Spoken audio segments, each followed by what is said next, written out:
Alright guys, welcome back to Days of Darkness and welcome to my review for Cabin Fever. This one came out in 2002. It is starring Ryder Strong, Jordan Ladd, and Serena Vincent, and was directed by Eli Roth. So, first of all, it feels good to be reviewing a film again. I know we took a little break there, did some extra content, which went over super well. Who do I want to win Money in the Bank this year? Now, who gives a shit? And I definitely enjoy doing that shit, so don't expect that stuff to go anywhere. But as I've always said, film reviews are going to be the core of this channel. It's just nice to, branch out and do some different shit every once in a while. But anyways, let's talk about Cabin Fever. So, before talking about the film itself, I feel like I need to briefly talk about Eli Roth. Because for some reason, he is one of those directors that, everybody has a super strong opinion on.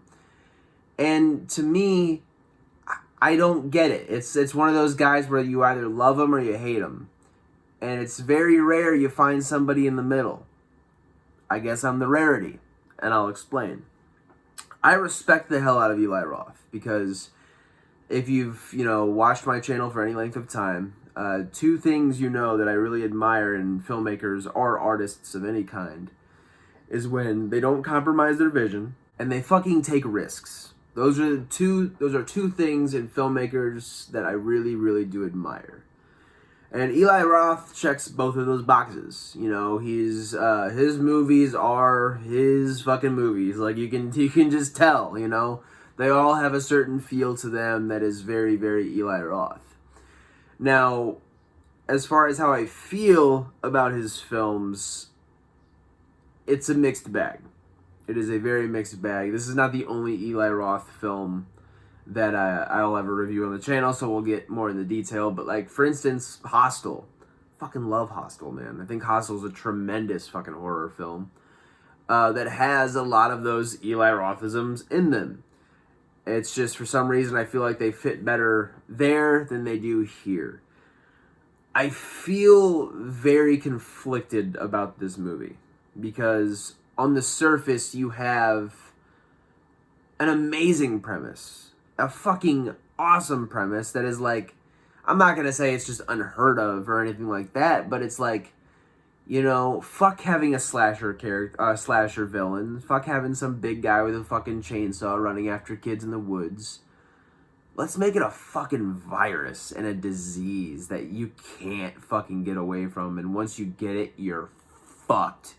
And it's just gonna eat away slowly at you. And the whole idea of these kids being just trapped in this fucking situation and they're in this cabin and they really can't get away from each other and they're fucking starting to turn against each other and loyalty is like virtually becomes non-existent amongst them. It's like all that shit.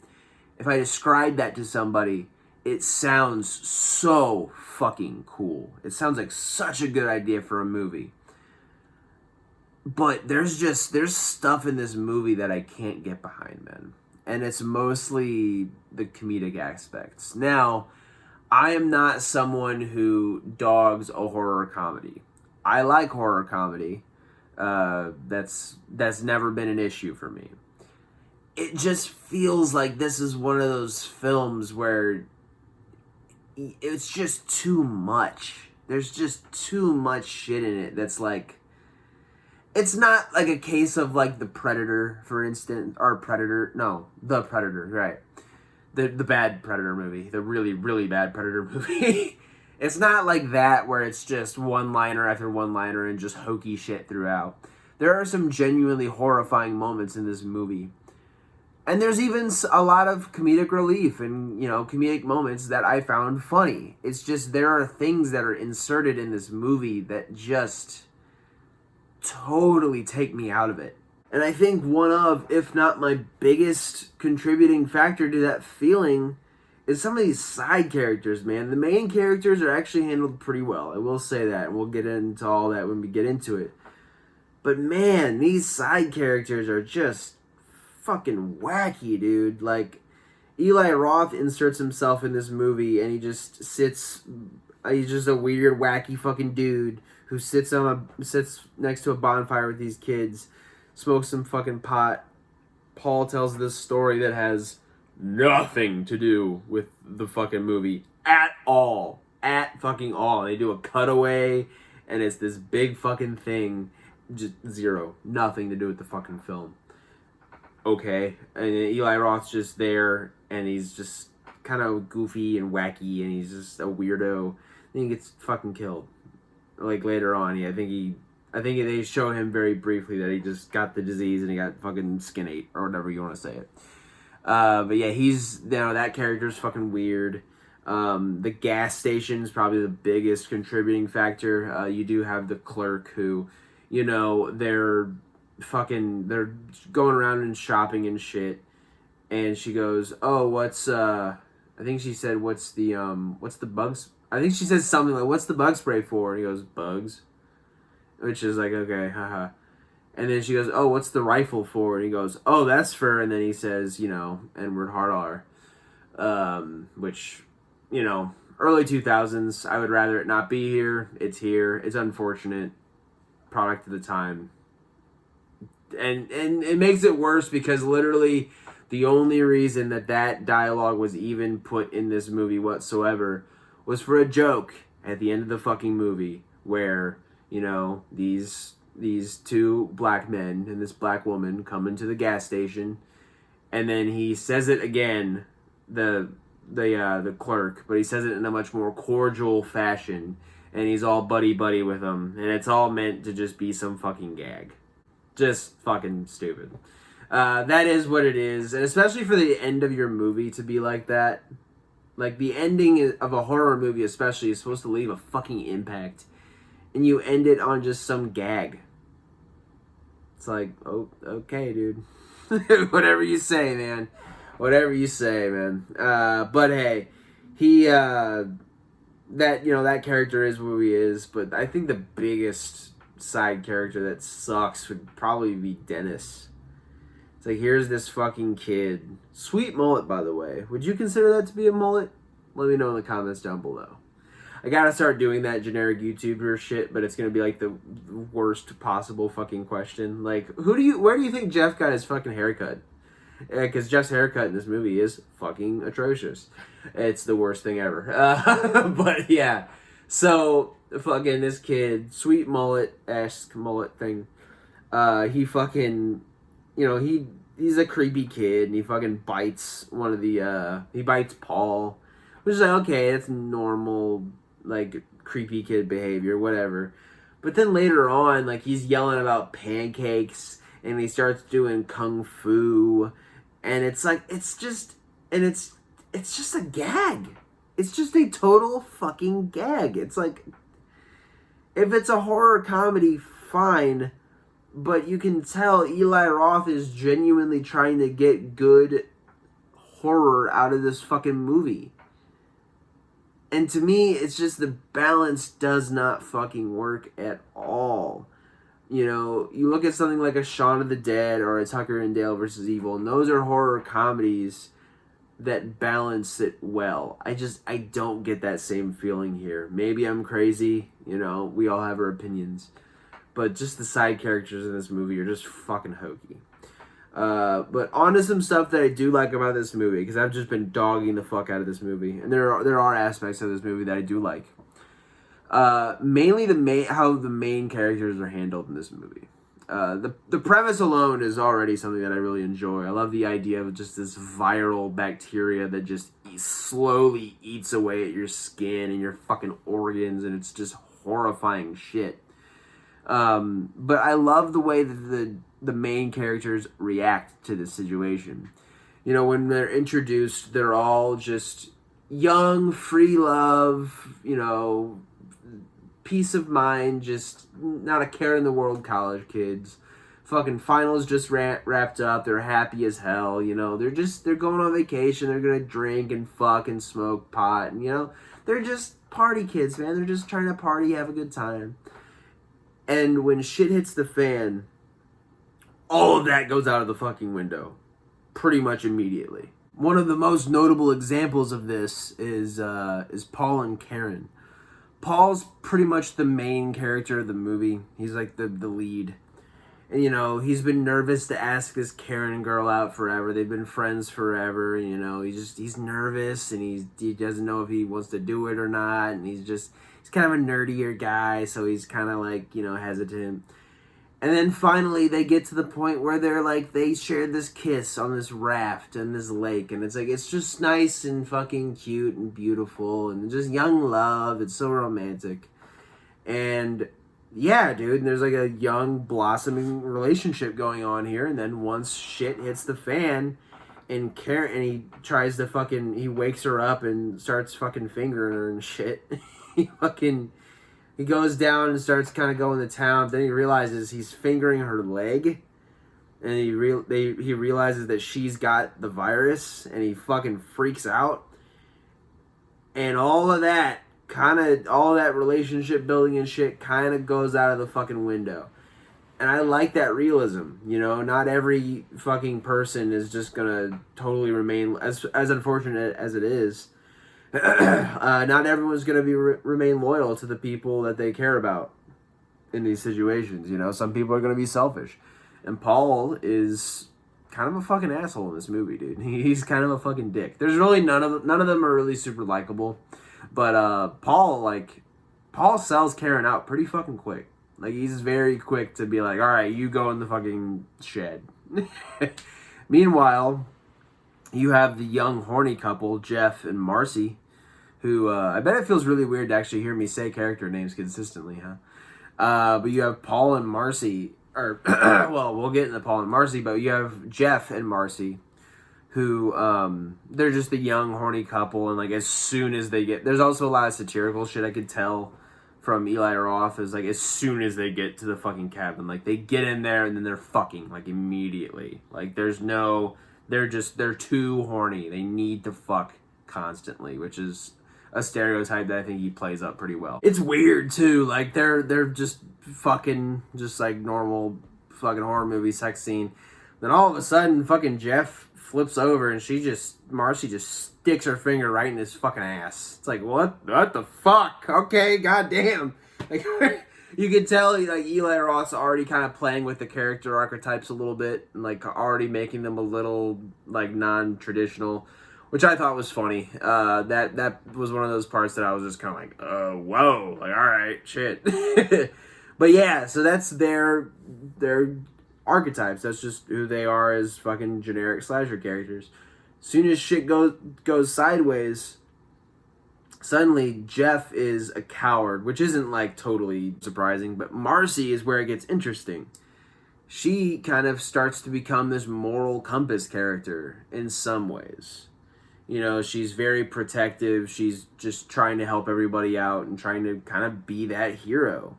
Where Paul really isn't. I mean, he helps Karen and stuff like that, but she definitely seems to be the one who initiates, always constantly helping Karen, and fucking that does end up being her downfall. But that was interesting. And another interesting fact as far as Marcy and Paul are concerned is like at one point, it's pretty much just down to those two. Jeff's fucking run off because he doesn't want to get sick. And fucking Marcy's just like, I mean, she says it a little more gracefully than what I'm about to say, but she's just like, you know, we're about to die. Do you just want to fuck? Like, let's just fuck.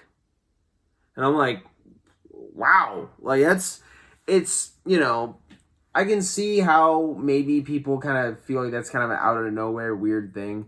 I actually thought it was pretty compelling because it's like, for some people, yeah, like when you're in that situation and it's like, you know, you are fucked. You are going to die. There's very, very slim chance you are making it out of this. A lot of people will just say, yeah, well, fuck it. You know, whatever. Like, it's like, what, you know, we might as well enjoy the fucking little time we have left. And they do, man. They fucking go at it and they fuck. And afterwards, fucking Paul goes to the bathroom. And this was one of those comedic moments I actually really did like. He fucking goes in there, man. And he fucking pours Listerine on it. And it's the brown Listerine, too, dude. He pours the brown Listerine on there, man. Fuck, if you've ever had the brown Listerine, dude, that shit is no fucking joke, man. That will fucking clear your mouth of everything and anything you've ever eaten, ever. So the fact that he probably knows that Marcy probably has this skin eating disease, and he's like, and he knows he has it too. So, but it's whatever. He fucking goes in there, he just pours Listerine all over his cock and balls. He's like, ah. That part was pretty fucking funny. I'm not gonna lie. It's just like, really, dude. That's like such like middle school shit. Like, oh, I don't want to get fucking herpes. You just pour fucking mouthwash all over your cock.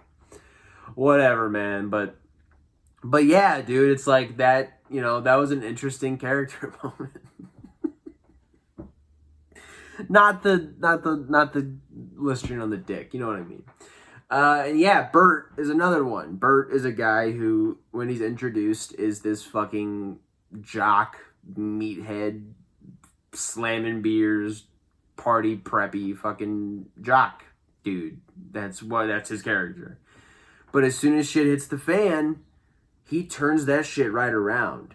And he's way more straight-laced once he kind of realizes the seriousness of the situation.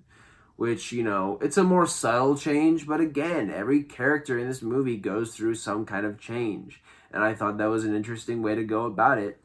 I just wish this fucking movie wasn't filled with dog shit side characters. I didn't even mention the cop. The fucking cop in this movie, dude. Yeah, you guys gonna party? Oh yeah, you guys need to party. This is a great place to party. That's all he fucking cares about is parties. It's like, my God, dude, what the fuck? Like, it's like, I get it. You know, you can have a sleazy cop in a fucking horror movie. That's all well and good. But he's so just goofy. Just fucking goofy as shit. I'm like, my God, man. It's just, there's too many fucking goofy ass fucking side characters for me to take this movie that seriously. It sucks. It really bogs it down. But yeah, man, that's really all I have to say about it. I've already kind of went over the ending with the stupid fucking joke, and that's the ending of our movie. Go home. Sorry. Yeah, there's just not a lot to write home about with this one. I know a lot of people fucking love this movie, and you know, that's all well and good. Like I said before, if this is your favorite fucking horror movie of all time, awesome, good, enjoy it, love it, watch it every day. It's just, it ain't computing with me, man, I'll be honest. But it is what it is. Without further ado, guys, that'll do it for the motherfucking review portion of the video. But you know what we gotta do now, baby? We gotta get into the blood, the guts, and the gory bits. We gotta get into my kill the film. Stick around. If you remember my announcement of the Cabin Fever review, you'll remember the fact that I mentioned how ooey and gooey and gross this horror movie is. And maybe, you know, it's me being desensitized, you know. I feel like this movie kind of drops the ball a little bit. I'm not going to completely sell this movie short. There are some fucking gross moments in this movie. I totally trailed off and ADHD brained and fucking didn't even finish my thought back when I was talking about it in the review. But when Marcy was in the tub and she's fucking shaving her legs, and she, like, her legs is where the disease starts for her. And she's shaving her legs, and then she catches this one snag, and then her skin just starts fucking peeling. It's like, oh, fuck! Gross shit. Absolutely disgusting. Made me fucking cringe. That is probably the best horror moment of the movie. Another really good one was with Karen. You know, when Paul goes out to check on her, and she's basically fully rotted away at this point. Her legs are fucked. You know, her fucking arms, everything. And then he turns her over, and her lips and her gums are just gone. She's still alive. And she's just like, and all this. And again, going back to their relationship and how Paul just kind of stopped. I mean, I'm not going to say he stopped giving a fuck about her, but she was pretty low on the priority list once shit started going down. But he does put her out of her misery, and he fucking obliterates her with this shovel, just repeated blows to the head. That being said, you don't fucking see it, and that's kind of my issue. Eli Roth, like I said, is known for his graphic films. He is known for having a lot of on-screen disgusting shit in his movies. And with this one, dude, I don't know if it's an MPAA thing and maybe he had to cut a lot of shit. That wouldn't surprise me. So if that is the case, I won't fault that one on Eli.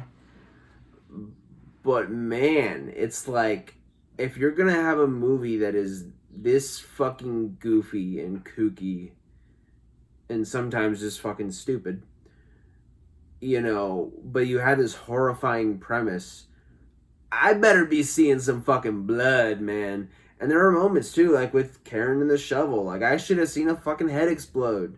Fucking Bert gets a shotgun to his fucking head. I need to see a fucking head exploding, man. Come on. Am I weird for wanting and desiring these things? Yes, but I'm also a fucking horror nut. And I love this shit. And when it gets taken from me, I don't fucking like it. So yeah, man. I don't understand why all that stuff got cut. If it got cut, or maybe Eli Roth just decided to film it that way, whatever the case may be, maybe it's a budgetary thing. I think we could have used a lot more fucking gore in this film. There just wasn't a lot there for me, man. That being said, we do get some pretty cool deaths in this movie for what they are. Like I said, Karen's face just fucking completely rotting away. Another one that, again, I would have liked to seen a little more something is there's this rabid fucking dog in this movie. And this dog, like, Marcy just got done ripping apart her legs from shaving them. And she fucking stumbles out and she's all freaking out. And then this dog just mauls the shit. I mean, like, tears her limb from fucking limb. You don't see any of it. But we do get a pretty brutal looking aftermath where you just see, like, her foot with the flip-flop still on. It's like, oh, God. That was cool for what it was worth. Bert, like I said, who's just kind of, they hatch a plan because these gas station attendants are fucking trying to fucking kill him. And they follow them to the cabin, and Bert's sitting there with a shotgun. And he goes, "Good night, motherfucker," or something like that. Some stupid one-liner. And then he gets his fucking head blown off. Some pretty cool gore that gets splattered up against the fucking wall. Again, could have used a little head exploding action, but it is what it is. Paul's death is pretty long and drawn out. We never really definitively see him die until part 2, which I don't even know if I'll ever talk about that movie. God damn. Ugh. That movie fucking sucks. Moving on. But yeah, so, Paul's death is very drawn out. I do like the moment where he, like, definitively, I'm like, yeah, you definitely got it now, bud. He definitely had it before that. But, when he falls into that fucking body of water with that rotted out fucking corpse that was dead from the disease, yeah, he gets... yeah, you're fucked, bud. That was a pretty gross moment. But his death is very long and drawn out and just nothing really happening. And Jeff, obviously, getting back to the cabin, realizing everybody's dead. And he just celebrates because he's an asshole. And he goes like, "Oh my God, I fucking made it. I survived. Woohoo!" And then he gets shot to shit by the police. That was a pretty fucking goofy moment there. Kill of the film for me, I thought about it, and I thought about giving it to Karen's death just because of how fucking just gross it is. This one's gonna be a goofy one, but it's the only death in the movie that actually made me go, ah! Like, it actually fucking, I got some enjoyment out of it, and I was like, oh my God! It was fucking crazy. Goofy as shit. Totally matches the tone of this movie. But when Paul confronts the cop and he's partying with all those guys and those girls out in the fucking, wherever they are, and he hits one dude in the face, and he's playing a harmonica. Or one dude ducks, and he hits this guy who's playing a harmonica, and the harmonica gets shoved in the dude's fucking throat. And it's so stupid because you can see this fucking prosthetic harmonica just under this guy's neck skin, and he's fucking, every time he takes a breath, it's just it's fucking hilarious, honestly. But that's my kill of the film for this movie. Again, just matches the spirit of this film, and yeah, dude, that'll do it for fucking Cabin Fever, man. Very mixed bag of a movie. I would recommend watching it because there are a lot of people who like this one, and I think you should probably go out of your way to see it and see what you think. Don't base your opinions on movies off of what I say or off of fucking what anybody says. Formulate your own opinion. My opinion is just I don't really like this movie that much. So, but I'm glad I got to talk about it with you guys. I'm glad I got to fucking get back in the movie reviews. Good times all around, man. And next time on Days of Darkness, we're going to be getting into a movie that I actually have not seen yet. And I've been curious to watch this because I love the original. They made a couple sequels to this that weren't very good, so they went ahead and rebooted it with another sequel. You know, pull the Halloween 2018, if you will. But yeah, man, we're going to be talking about Candyman from 2021. This was produced by Jordan Peele. Everyone thinks he directed it. He did not. But no, I am curious to see. I've heard mixed things about the movie. I'm obviously, like I just said, I base my opinions on my opinions. I'm someone who is a big fan of the original, so I'm curious to see what I think about this one. And yeah, I hope you guys come along with me on that motherfucking ride. And until then, man, thank you as always for stopping by, supporting the channel, supporting the dream. You guys fucking rock. And yeah, man, without further ado, take care of yourselves, take care of each other, and keep watching horror. All right, guys, have a good day.